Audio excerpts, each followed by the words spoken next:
예. 우리 하나님께서 우리에게 주시는 말씀은 신명기 5장 11절 말씀입니다. 신명기 말씀 5장 11절입니다.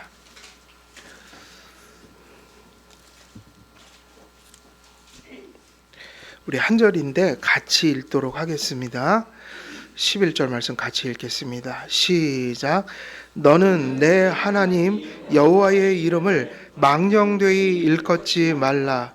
나 여호와는 내 이름을 망령되이 일컫는 자를 죄 없는 줄로 인정하지 아니하리라.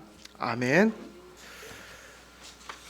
오늘은 이제 저희들이 몇 계명 들어가냐면 이제 3계명입니다. 그래서 1계명은 뭐였죠? 1계명은 예배의 대상을 알려주는 계명이었고요. 그래서 2계명은 예배의 방법이에요. 자, 이 계명들이 이런 의미로 이렇게 정리된다는 것 자체가 단지 계명이 뭐 하라 말하라는 것으로 끝나는 게 아니라 풍성한 내용들의 근원을 가지고 있다는 거예요. 예배의 대상, 예배의 방법. 우리가 이제 예배의 방법까지 나왔는데 예배의 대상을 분명히 인식하고 예배를 하나님의 말씀의 모습으로 갖추어서 드릴 때 이제 남은 것은 뭐가 있는 거죠? 계속 예배에 대한 계명이에요, 이게. 예를 들면 우리 개혁교회로 하면 이제 우리가 하나님도 잘 가르치고 배웠어요. 이제 하나님도 이제 교리적으로 알아요. 그 예배도 아주 우리 종교개혁, 특히 개혁신학의 근거한 순서와 모습으로 이제 다 구비가 됐어요. 이제 예배를 드릴 수 있는 거예요. 근데 그때 이거는 이제 무엇이 필요하면 이제 우리 내적으로 준비할 마음인 거죠. 이런 게 준비됐다. 그러면 이제 3계명이 나오죠. 3계명은 뭐냐면 하나님께 예배할 때에 뭐냐면 태도를 가르칩니다. 태도. 그게 뭐로 어떤 말씀으로 나타나냐면 너는 너의 하나님 여호와의 이름을 망령되이 일컫지 말라. 하나님의 이름을 망령되이 부르지 말란 얘기예요. 그래서 이 얘기는 뭐냐면 하나님의 이름이 항상 뭐를 가리킨다고 그랬죠? 하나님의 이름은 뭐를 가리켜요? 그러니까 하나님이 내가 여호와다 이런 거 뭘 가르치려고 이름을 알려주신 거냐면 하나님의 속성. 그러니까 내가 이런 하나님이다. 그러니까 여호와 그럼 자존성. 뭐 여호와 이렇게 하시잖아요. 그러면 또 예비하신 하나님. 인생과 역사가 다 내가 예비해서 가는 거지 너희들의 힘으로 가는 거 아니야. 그럼 그게 다 뭐냐면 하나님이 누군지를 가르쳐 주신 거거든요. 그러면 우리가 하나님을 안다는 것은 하나님의 이제 이름을 알게 됐다는 의미예요. 근데 그 이름을 망령되게 부르지 말라 그랬으니까 망령되다라는 말이 무슨 뜻이에요? 망령된 거. 함부로 대하는 거잖아요. 무례하게. 그게 이제 더 정확히 얘기하면 그 속성에 부합하지 않는 방식으로. 그러면 이게 죄가 된다. 그러니까 우리의 마음속에 이제 하나님을 알고 하나님을 향한 방법으로 예배가 구비됐을 때 이제 남은 건 우리의 마음입니다. 그래서 우리의 마음이 누구의 속성에 합당한 태도로 이제 모든 것을 하는 거예요. 하나님의 속성에 합당한 거. 지금까지 우리가 그래서 이게 교리가 실천적이라는 거예요. 신론을 배울 때는 되게 뭐 이론 같아요. 뭐 하나님의 자존성, 하나님의 지식, 하나님의 지혜, 하나님의 거룩함, 하나님의 공의, 하나님의 사랑. 그 하나님을 막 그렇게 배웠어요. 근데 이건 지식이 아니에요. 단지. 그걸 왜 배우냐면 그 모든 것들이 다 하나님이 어떤 분이라는 걸 가르쳐 주고 있고 우리가 그 배운 것에 대해서 이런 분이구나. 그럼 내가 이런 마음과 태도로 하나님을 대해야지. 이거를 가지라고 신론을 배운 거라고요. 그래서 하나님의 이름을 망령되게 부르지 말라라는 것은 하나님의 속성에 부합한 대로 역시 똑같죠. 그렇게 예배를 드려야 한다. 그러기 위해서 필요한 게 뭐냐면 우리 마음에 그 하나님을 하나님으로 온전히 대하는 뭐가 있어야 된다는 거예요? 태도. 마음이죠. 이것이 정말 중요합니다. 그래서 우리가 이제 가끔은 이제 생활하다 보면 이게 이제 매너리즘에 빠진다고 그러잖아요. 다 알죠. 그런데 어떤 순간에는 진짜 그런 순간이 있어요. 그러니까 그 순간만은 진짜 그 하나님을 그 하나님으로 대하지 않는 태도가 우리 안에 가끔 나타난다고요. 그 얘기는 뭐냐면 하나님을 막대하는 거죠. 하나님은 항상 하나님으로 대해야 된다. 그러니까 이 얘기는 하나님은 근데 우리가 왜 그렇게 하나님을 대할 확률이 높은 거예요? 왜? 왜 가끔은 하나님께 아까 얘기했듯이 하나님 앞에 예의에 어긋나고 하나님은 그렇게 대하면 안 되는데 뭐 이런 거. 왜 그런 게 가능한 거냔 말이에요. 첫째는 우리에게 죄성이 남아 있으니까 그렇지만 또 다른 표현을 하면 하나님은 안 보여서 그래요. 지금 우리도 예배를 딱 드리면 우리가 정신줄을 잠깐만 놓으면요. 그냥 하나님이 안 보이잖아요. 안 보이니까 됐다 생각할 수 있다고요. 안 보이기 때문에. 그리고 실제로 어느 순간인가는 우리가 그게 이제 하나님을 부인하는 의미에서 불신이 아니라 어떤 순간에는 정말 하나님을 정말 안 믿을 때가 있어요. 진짜 실제로서 계신 분으로서 그걸 뭐 뒤집어서 안 믿는 게 아니라 태도가 그렇다는 거예요. 그 순간은 하나님을 잠시 이렇게 바라보지 않거나 또 그걸 인정하지 않거나 그러니까 그 얘기는 우리의 생활 속에서 순간순간 나타날 수 있는 현상들이에요. 그러니까 그게 가능하죠. 아이고 내가 하나님 그때 생각했으면 그렇게 말하지 않았을 텐데 아이고 내가 그때 하나님을 의식했다면 그렇게 행동하지는 않았을 때 뭐 이럴 때가 있잖아요. 근데 하나님을 안 믿어서 그러냐고 그건 아니잖아요. 믿는데 어느 순간인간 하나님이 안 계신 것처럼 태도를 갖는 순간이 있어요 없어요? 있죠. 그래서 이제 우리는 자꾸 이게 사실은 그래서 제가 말씀드리는 게 전인격적이면서도 의지적으로 갈 일이라는 거예요. 항상 스스로 의지적으로 나를 성찰하지 않으면 어느 순간인가 그렇게 돼버리는 거예요. 그러니까 이제 뭐 목사님들이 그런 사실은 설교하는 것 자체가 유치한 거예요. 만약 여러분들이 청와대 만약에 초청을 받았다. 그러면 막 엄청 그걸 소중히 막 중요한 일로 여길 거 아니에요? 뭐 대통령을 뭐 만나러 간다. 그 유치한 얘기죠. 그게 사실은 그런 거를 가지고 깨우친다는 게. 근데 가끔은 그런 얘기를 하는 거예요. 근데 가끔은 우리가 하나님을 세상의 임금만도 못하게 여길 때가 있어요, 없어요? 아니 무지 많죠, 무지. 우리가 딱 눈에 보이는 사람 앞에서는 적어도 어떤 뭐 존귀한 자들 앞에 선다, 뭐 특별한 자리에 선다 그럴 때 엄청나게 조심하고 막 옷도 제일 좋은 거 입고 막 그 절대로 거기 이제 그 모임을 되게 막 중요시하면 막 모든 거를 다 막 긴장해 갖고 해요. 그 누구를 만나느냐 뭐 이런 거. 근데 실제로 우리는 하나님이라고 하잖아요. 근데 정말 하나님을 하나님이 아닌 것처럼 여길 때가 그러니까 세상 임금만 못하게 대할 때가 무지 많죠. 세상 임금이 아니에요. 그냥 우리가 보통 사람들을 만날 때 기본적으로 이렇게 우리가 갖추는 태도를 하나님 앞에서는 완전히 무장해제가 돼버리는 상황들이 나타날 때가 있단 말이에요. 그게 왜 그러냐면 우리가 그래서 죄인인 거고 그리고 실제로 하나님이 딱 눈에 보이게 함께 하시면 좋은데 항상 하나님은 보이지 않게 함께 하세요. 그 보이지 않는다는 것이 우리를 한없이 무장해제 시킬 수 있다는 얘기예요. 그래서 우리는 그게 되게 당연한 거지만 또 그게 어려운 거라고요. 하나님을 하나님으로 대우한다는 것이 실제로는 되게 어려운 일이에요. 차라리 눈에 보이는 대상이라면 우리가 그렇게 안 할지도 몰라요. 그리고 또 이제 이런 것도 있죠. 하나님을 안 믿어서 그런 건 아니지만 하나님이 안 보신다고 생각하는 것처럼 행동할 때도 우리는 있어요, 없어요? 그러니까 죄를 짓죠. 하나님, 제가 예를 들면 여러분이 죄라고 생각하는 걸 우리 성도님 뭐 예를 들면 이제 이런 거 뭐 부부 싸움을 했다. 성도님들이 갑자기 띵동하고 들어오신 거예요. 그럼 당장 멈추겠어요, 안 멈추겠어요? 멈추죠. 왜? 보이니까, 사람이니까. 근데 왜 하나님을 사람만 못하게 여기냐면요, 당신 믿으면서 그러면 안 되잖아 그래도 계속 막 그러는 거예요. 왜냐? 안 믿어서 그런 건 아닌데 그 말이 어쩔 때는 의미가 없어질 때가 있어요. 그게 왜 그러냐? 하나님이 탁 눈에 뿅 하고 나타나면 당장 멈추겠는데 안 보이면 사람이 그렇게 돼요.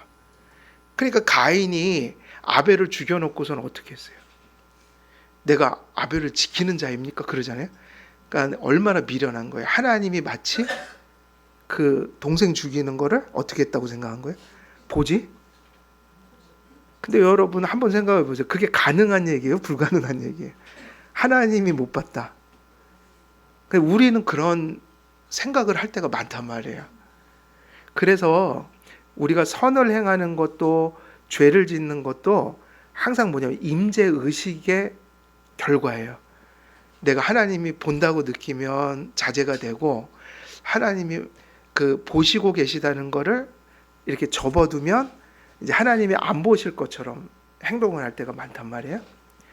이게 다 무엇이냐면요, 이게 하나님의 속성을, 그리고 그런 속성에 부합한 태도를 우리가 정말 그 집중하고 의지적으로 하나님을 바라보며 봐야지 이게 지킬 수 있는 계명이다. 그럼 이제 이게 우리가 자주 놓치곤 하는 이제 문제인 거죠. 그래서 이 계명의 목적은 하나님의 이름의 어미를 우리가 어떻게 여기는 거예요? 거룩히. 그래서 주일날 우리가 이제 뭐 예배를 드리던 무엇을 하든 사실은 누구 앞에서 누구를 대상으로 하는 거예요? 1계명 하나님을 대상으로 한다. 그러면 정말 우리는요, 그 하나님의 속성과 그분의 영광, 위엄에 부합한 모습으로, 그래서 그거를 뭐라고 표현하면 거룩히 여긴다. 그것을 구별되게 여긴다. 하나님 사람이 아니시니까요, 인생에게 대하듯 하는 게 아니라 정말 하나님께 대하듯 한다. 근데 아무리 애를 써도 그게 우리는 잘 못한단 말이에요. 그러니까 얼마나 애를 써야지 이게 되겠냔 말이에요. 근데 이제 본질적으로 얘기하면 그거는 은혜를 받아야 되죠. 하나님이 내 시야 속에 이렇게 바라봐 줘야 되는 거예요. 그건 은혜 받기는 없는 거예요. 그리고 말씀을 자꾸 강조하는 것은 말씀을 통해서만 그 하나님을 우리가 바라볼 수 있단 말이에요. 그래서 사실은 그건 부인할 수가 없어요. 일주일 중에 언제 주님을 가장 많이 바라봅니까? 주일은 그럴 수밖에 없어요. 하루 종일 하나님 얘기만 하는 거예요.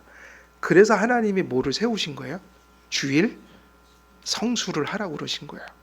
그러니까 주일 성수는 뒤에 또 계명이 나오지만 그 안식일 계명은요, 왜 세상의 일을 멈추라고 했냐면 하나님을 바라보기 위한 거예요. 멈추는 게 의로운 게 아니라 그게 더 중요해요. 왜 세상 일을 멈추라고 했을까? 그럼 세상 일을 멈추는 게 의일까요? 아니에요. 그냥 안 하는 거지 그건. 근데 왜 안 하라고 했냐면 우리는 일을 하면 하나님께 예배 드릴 수가 없어요. 그죠? 집에 가서 빨래하고 밥하고 11시에 그거라면 그 시간에는 뭐를 할 수 없는 거예요, 당연히. 우리 육신은 하나밖에 없거든요. 만일 우리가 뭐 이제 우리 여기는 제가 뭐 집에 있어요. 육신이 몇 개가 돼요. 정신은 하나예요. 그러면 요 육신은 지금 잠깐 여기서 해라. 나 교회 좀 갔다 올게. 그럼 이제 저는 이제 교회 와서 설교하고, 인간을 그렇게 만드셨으면 그게 가능한데 인간의 육신과 영혼이 몇이에요? 하나밖에 없어서 하나를 하면 하나를 못 하거든요. 그러니까 주님이 주일만은 그날은 하나님의 말씀을 너희들이 먹고 마시고 그거를 통해서 깨어서 또 일주일을 살아야 돼.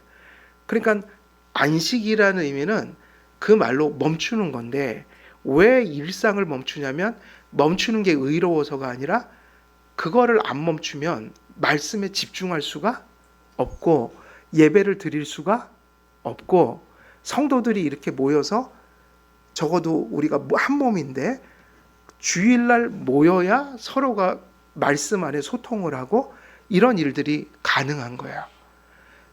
그렇게 본다면 우리가 이 생활이든 예배든 어찌됐든 누구 앞에서 하는 게 중요합니까?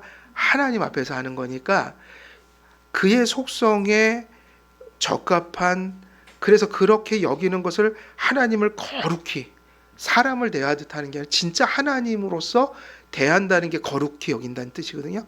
구별시켜서.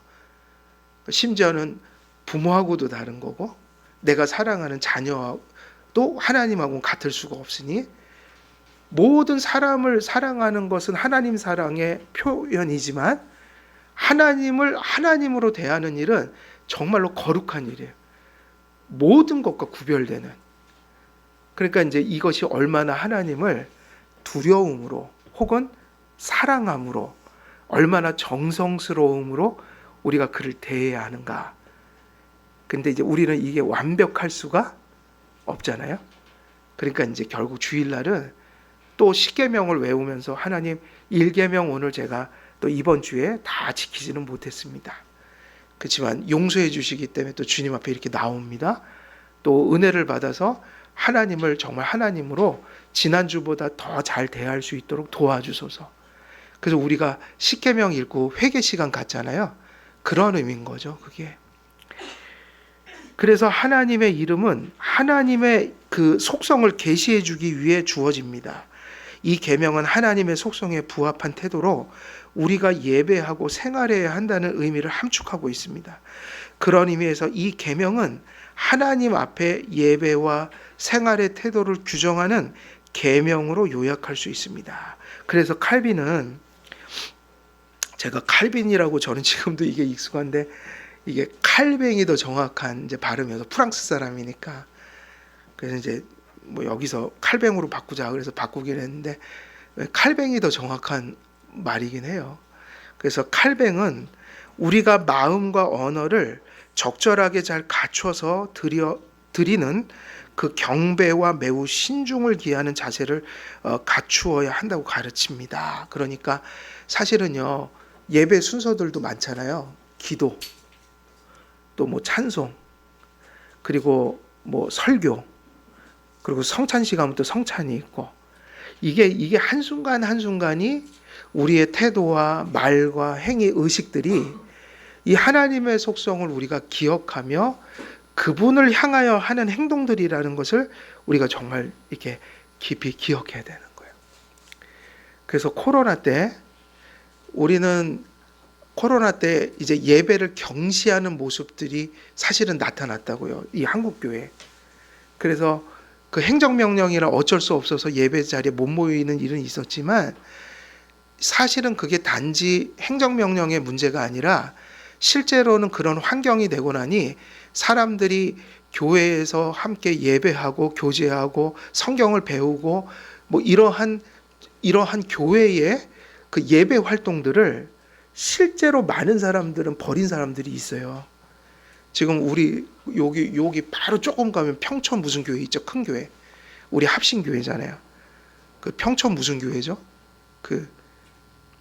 거기 말씀 들어보면 많이 떠났대요. 그 언제 떠났냐면 코로나 때. 그리고 실제로 그때 많은 사람들이 그런 생각을 확신하게 됐어요. 굳이 교회 나갈 필요는 없구나. 왜냐하면은 일단 코로나 때문에 그렇게 됐지만 목사님들이 그걸 제대로 전달을 안 한 거예요. 이게 비상적인 상황이라고. 이건 다시는 이렇게 해서는 안 됩니다. 이거 어쩔 수 없이 하는 겁니다. 이거를 가슴이 터지도록 호소를 해야 되는데 목사님들이 그걸 안 해버리니까 지금이 더 편한데? 영상으로 예배드린 게 너무 편한데? 이러면서 두 가지가 나타났어요. 아예 교회를 안 나오는 사람도 많아졌고 굳이 회집을 해야 되는가라는 생각을 하는 사람도 많아졌고 그리고 온라인으로 드리는 게 되게 현대적이다라고 생각하면서 실제로 이제 이 회집 예배가 많이 타격을 받은 건 사실이에요. 이제 그런 일이 벌어졌죠. 그런데 우리가 이렇게 회집해서 예배하고 교제하고 이게 이제 모두 하나님 앞에서 주일을 성수하는 거룩히 하나님이 명령하신 안식을 우리가 누리는 날일 때 우리가 하나님을 향해서 또 성도들이 성도의 교제를 나누고 이 주일에 일어나는 모든 일들 속에서 나타나는 태도와 말과 행위가 하나님을 몹시도 아까 얘기한 것처럼 신중한 자세로 하나님 앞에 적절한 자세로 다시 말하면 거룩한 경건을 가지고 이게 다 이루어져야 될 일들이다. 왜냐? 우리가 지금 앞에서 예배하고 교제하는 분이 누구냐면 그분은 사람이 아니라 인생이 아니라 바로 하나님이세요. 근데 이제 하나님이 안 보이니까 얼마나 그거를 우리가 어렵겠어요. 감각적으로는 되게 어려운 거예요, 이게. 감각적으로는요. 그래서 말씀을 믿어야 되는 거죠.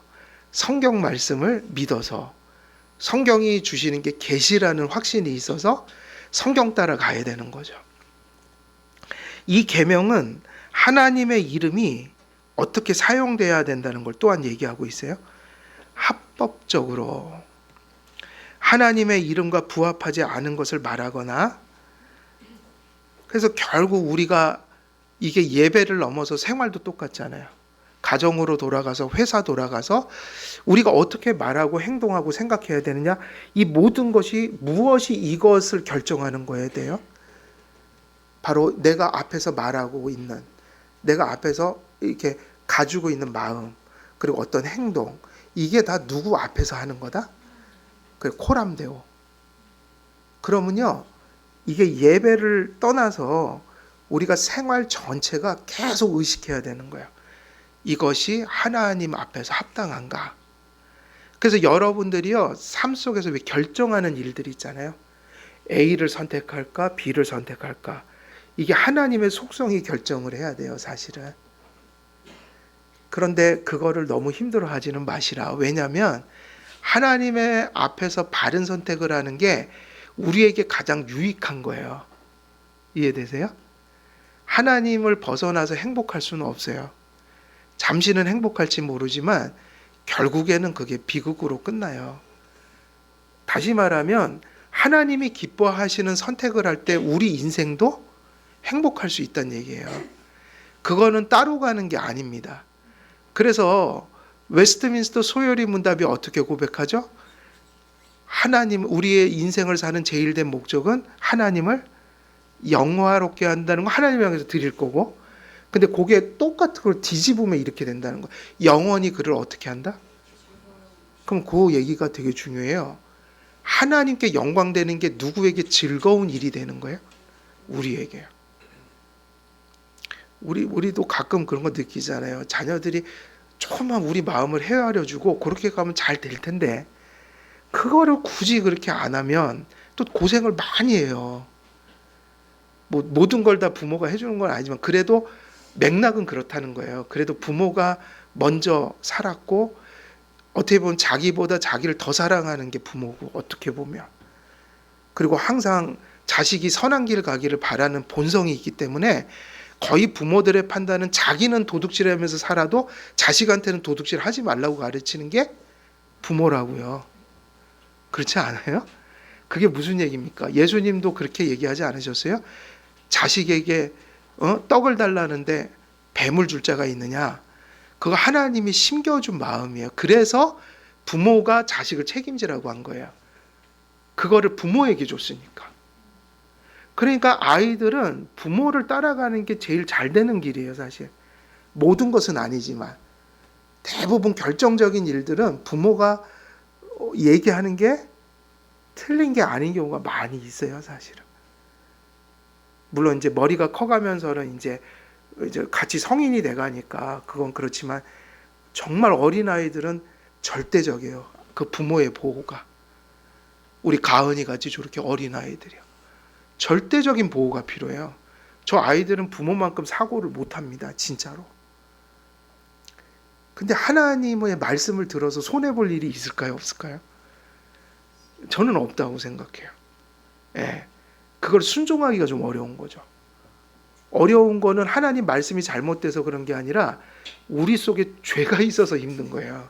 그게 원래 제일 좋은 건데 우리는 그 좋은 것이 싫거든요. 예, 싫다고요. 그러니까 하나님의 이름과 부합한 말을 하고 하나님의 이름에 부합한 태도를 취하고 그렇게 살아가는 것이 사실은 우리를 가장 선한 길로 이끄는 지름길인 거예요. 그래서 하나님의 이름을 남용하거나 자신의 목적을 위하여 이용하는 것들이 이 계명을 범하는 겁니다. 그래서 이 정도 태도가 나왔죠. 이 계명을 어기는 건 뭐냐면 하나님이 그런 분인데 그게 부합하지 않은 방식으로 그를 함부로 대하는 말, 행동, 태도를 갖는 거. 그래서 크리스찬은 적어도 그런 말은 쓰면 안 돼요. 뭐 오마이갓 이런 거. 뭐 지저스 그런 거. 지저스 할 때 찬송도 되지만 무슨 뜻인지 아시죠? 그러니까 미국이라는 나라가 모순된 나라예요. 거기를 기독교 국가라고 뭐 청교도들이 살았다는 데는데 바로 그 말을 다 누가 만들어낸 거예요? 그것도 미국에서 온 거라고요. 다 그 얘기가. 그게 무슨 얘기인가? 미국을 그렇게 기독교의 믿음이 충만한 곳을 보면 안 돼요. 거긴 썩을 대로 썩어 있어요, 사실은. 우리가 지금 못된 신학들, 자유주의 신학 이게 다 어디서 온지 아세요? 자유주의가 유럽에서 시작됐지만 미국에서 꽃을 폈어요. 그래서 우리 한국에서 초창기에 저기 기장 같은 데서 그것도 대단한 그 학교들, 명문 대학교들, 뭐 프린스턴 신학교 이런데, 그 프린스턴 엄청나잖아요. 종합대학이잖아요 지금. 그 저기 되게 다들 유학 가고 싶어하는 학교들이 그런 학교에서 배워갖고 자유주의 학교를 여기 다 세운 거예요. 민중신학 다 그런 데서 한신대 이런 데서. 그러니까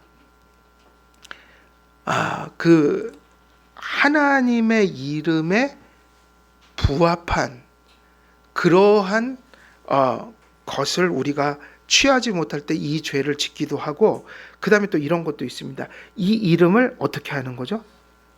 남용한다. 남용한다는 말은 넘친다는 얘기인데 이런 뜻이죠. 항상 남용의 개념은 그거예요. 성경을 떠나서 자의적으로 내 멋대로 하나님 이름을 해석하는 거죠. 그러니까 하나님을 내 멋대로 상상하고 생각하고 또 그런 하나님이기를 간절히 바라는 거예요. 그러니까 그것은 우리 안에 하나님을 아는 지식이 성경의 근거에서 하나님을 섬기는 게 아니라 내가 상상한 내 생각 속에서 나온 그거를 하나님이라고 막 섬긴다. 그걸 이제 우리가 보통 뭐라고 부르냐? 우상이라고 부르죠. 그러니까 하나님을 제 생각대로 해석하면 안 된다는 얘기예요. 그러니까 하나님의 이름을 남용하지 않으려면 이 길밖에 없어요. 우리가 조금 부족하더라도 많은 걸 차라리 모르더라도 조금을 알더라도 하나님 말씀대로 하나님을 알고 바라보고 그분을 대하는 거. 이게 남용을 안 하는 길이에요. 그러니까 남용이라는 말은 뭐의 반대인 거죠? 하나님을 어떻게 알면 안 된다? 성경이 아닌 방식으로 알면 안 된다. 내 부패한 본성에서 나온 이해를 가지고 하나님을 이렇게 생각하면 안 된다는 거예요. 그래서 그게 일종의 우상이죠. 그리고 이것도 중요해요. 자신의 목적을 위해서 이용하는 거. 여러분 큰 교회 가면요 하나님의 이름을 사칭해서 사기치는 사람들이 많아요. 많이 있어요. 그리고 이제 가끔 자동차 딜러 같은 사람들 조심하세요. 내가 집사라고 하면서 막 다가오는 사람들. 저 집사예요. 저는 안 속여요. 근데 저 속았어요. 완전 고물. 제가 시세를 알아보니까 한 250에서 살 수 있는 차를 500에 팔았어요. 그때 아시잖아요. 트라제 제가 끌고 다녔잖아요. 트라제. 그 탄지 1년 만에 다 망가졌어요. 딜러가 이거 어떻게 합니까? 1년 만에 다 망가졌는데, 그러니까 양심에 걸렸는지 그 SM 5 그때 저기 3인가 5인가 그거 바꿔주더라고요. 그 1년 만에 또 망가졌어요. 와, 저는 그거 급발진 사고 날 뻔했어요. 지금 생각하면 아찔해요. 그거 빨리 버린 게 다행이다. 제가 그걸 어떻게든지 고쳐 타려고 했는데 이게 시동을 꺼도 시동이 걸려갖고 돌아가더라고요. 마지막에. 그래갖고 바꾼 거예요. 거기까지 이거는 컴퓨터가 지금 시동을 껐는데 돌아가니까 지멋대로 AI인가 봐요. 그죠? 이게 저기 자동차가 터미네이터 시동, 그러니까 명령을 안 듣는 거죠, 이게. 제가 그런 차는 처음 봤어요. 열쇠를 빼도 시동이 돌아간다.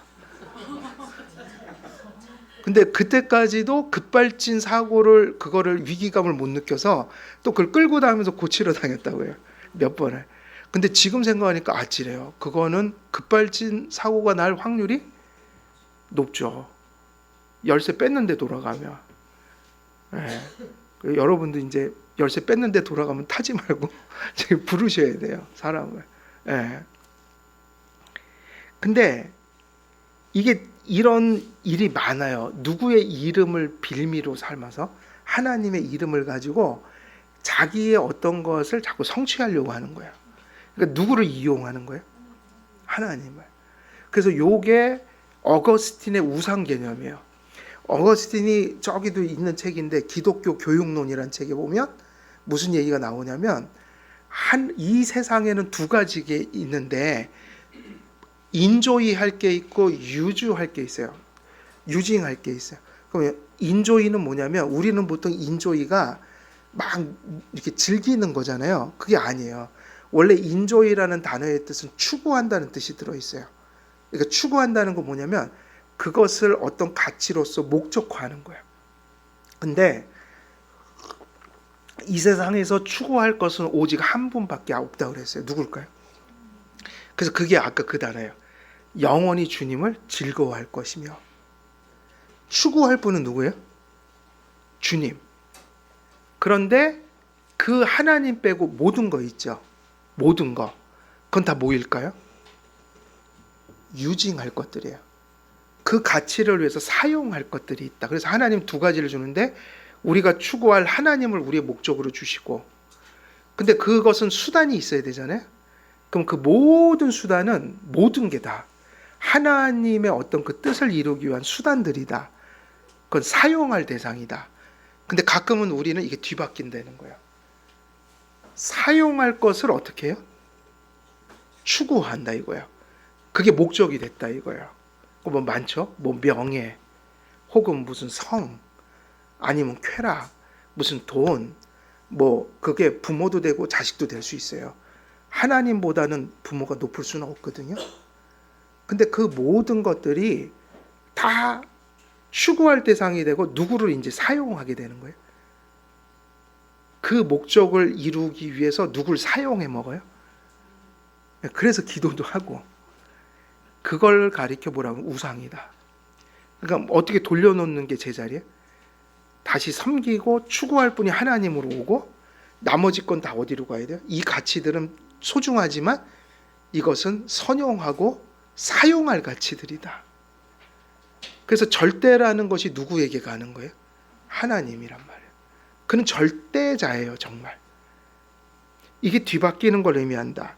그래서 하나님의 이름을 망령되이 일컫는다는 것은 그의 이름에 부합하지 않은 태도로, 그리고 그 이름을 남용하는 것, 성경이 아닌 방식으로 그들을 우리가 인식하고 행하는 것. 그 다음에 마지막이 뭐죠? 우리가 자신의 목적을 위하여, 그죠? 자신의 목적. 그리고 어떻게 보면 수단적 가치 된 것을 하나님처럼 목적화해서 누구를 이용하는 거예요? 하나님을 이용하는 거예요. 그리고 그 못된 인간들이 죄를 담뿍 져놓고 항상 누구 핑계대고 그래요? 하나님의 이름을 일컬으면서 이래서 뭐 그게 제일 나쁜 행동이라고요. 그러니까 하나님을 이용하는 거예요. 그래서 우리가 하나님을 이야기할 때 우리가 정당하게 주님의 이름을 부르고 있는가, 이런 거 이제 생각을 해봐야 되는 거죠. 그래서 거기 그 인용문을 같이 읽어보고, 이거는 이제 거기 기독교 강요 직접 인용한 거거든요. 같이 읽어볼게요. 시작.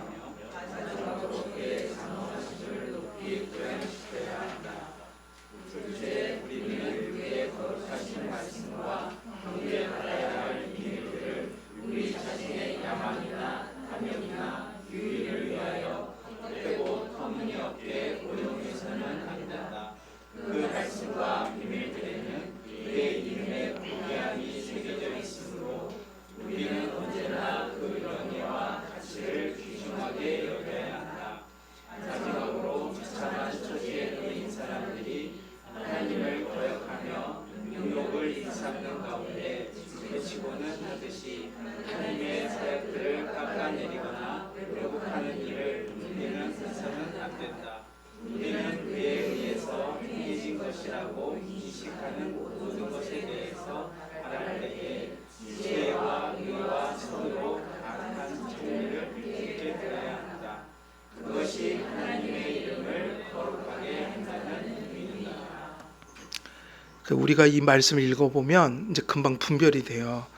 어떤 목사가 하나님 내 말 안 들으면 죽여버리게 그 얘기 했죠. 하나님도 내 말 안 들으면 죽어. 이 얘기가 그거는 이단적인 발언이란 말이에요. 그러니까 단지 경망스러운 게 아니라 그런 사고가 은연중에 나온다는 게 지금 이런 교리들을 그는 받지를 않고 있다는 증거예요. 하나님 내 말 안 들으면 죽어. 이게 이단에 가까운 말이고 지금 바로 이계명을 어기는 그런 얘기예요. 그걸 얼마나 한국교회가 심각하게 여겨야 되겠는가. 그를 옹호하는 자들이 있어요. 목사님들이. 이해가 안 된다. 칼뱅은 이 계명과 맹세에 관련해서도 교훈합니다. 그리고 이제 마지막으로 다룰 것이 뭐냐면 이 계명은 뭐하고 많이 연관되어 있냐면 맹세하고 직결된 어떤 계명이기도 해요. 그래서 맹세를 이 계명 때문에 하지 말라고 얘기한 사람도 있는데 그렇진 않아요. 맹세는 할 수 있습니다. 우리가 맹세할 수 있어요.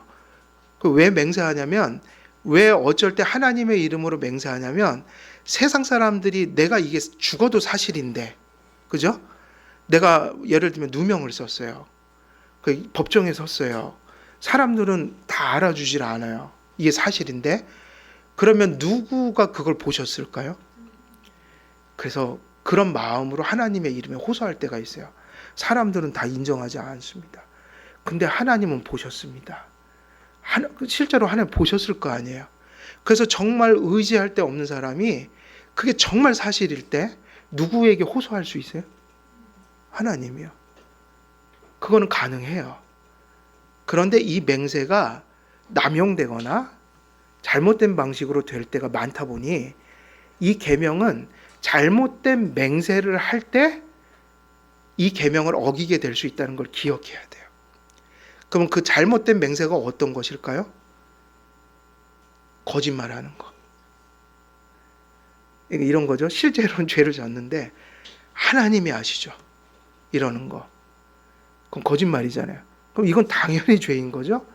두 번째 또 있어요. 지키지 못할 맹세를 하는 거. 그러니까 뭐를 함부로 하면 안 되는 거예요? 서원. 그 성경에 뭐라고 그랬죠? 한 번 서원한 것을 해로울지라도 지켜라. 그러면 왜 이 맹세를 서원을 하면 그게 어려울지라도 지켜야 되냐면 바로 그것 때문이죠. 자기가 누구한테 맹세했는가를 알아야 돼요. 그래서 그게 정당한 소원이라면 사실은 어려워도 해야 돼요. 그래서 함부로 서원하면 안 되는 거예요. 우리나라가 얼마나 그 함부로 서원을 시키냐면 철도 없는 아이들 초등학생, 중학생 불러다가 저기 어디 북한에 선교할 사람 나오세요. 그래갖고 막 나가서 서원기도 시킨데 그 미친 사람들이에요. 미친 사람들. 신앙이 정립도 안 된 아이들이 그 아이들이 뭐 그 자리에서 북한에 선교하라고 서원을 시키냔 말이에요. 그 제정신이 아닌가? 저는 진짜 그렇게 생각해요. 다 책임을 질 수 있는 상황에서 그런 사람들한테 서원하시오 이렇게 얘기하는 게 맞는데 나는 애들 갖다 놓고 그런 집회하는 건 정말 해서는 안 돼요. 혹여라도 아이들 그런 데가 못 가게 하세요. 그 얼마나 무책임한 일인지 몰라요. 그런데 그게 하나님 뜻 안에서 서원한 거라면 해야 되는데 한 가지 이런 게 있어요. 그게 서원했더라도 반드시 하지 말아야 될 거. 빨리 포기해야 될 게 있다고요. 그게 뭐죠? 아까 얘기했듯이 매우 경솔하게 했다라는 확신이 있으면 빨리 하나님한테 잘못했습니다. 그리고 없던 걸 해야 돼요. 그러다가 이게 더 큰 일들이 벌어져요.